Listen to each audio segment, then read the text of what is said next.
Well, should the uninsured Redzoners be paid as much as those insured? That's what Sarah is now asking the public following the landmark finding by the Supreme Court in March. The jury is still out on how much more they'll get. Marcus Gibbs explains. Should uninsured Redzoners get paid out in full? For the next 2 weeks, Sarah is asking the public about how much more they should get.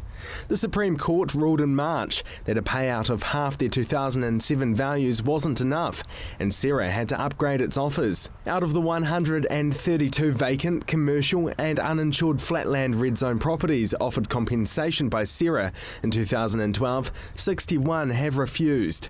The Quake Outcast group, which successfully brought the Supreme Court precedent to bear, said that it wanted proper compensation.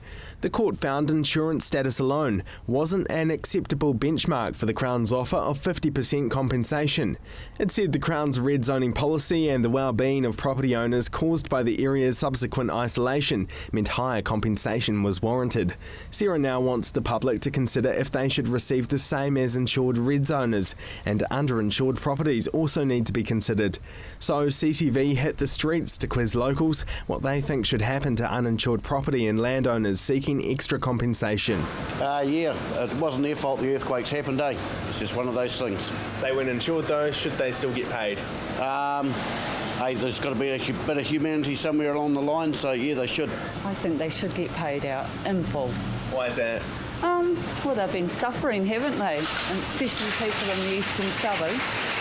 I don't really know, to be honest. I know that they've helped out people that have had insurance cover but couldn't because they didn't have the need to have it because they're building a new house. But if they've taken no insurance cover, I guess it's a risk that you choose to take. Well, it creates a moral hazard because most people have insured their homes, and I think that those who buy land, they know that it's supposed to be a land they can't insure it, and that's the risk they took.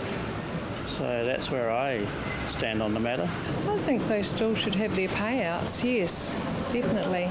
Even though they didn't have insurance at the time? Well, it's a tough call, isn't it, really? But sometimes people are just unable to do that, so a little bit of compassion would be rather nice. On the off chance that offers of compensation are higher than the original payouts made to insured property owners, paid out owners would receive top-ups. The government is expected to decide on the compensation amounts mid-year.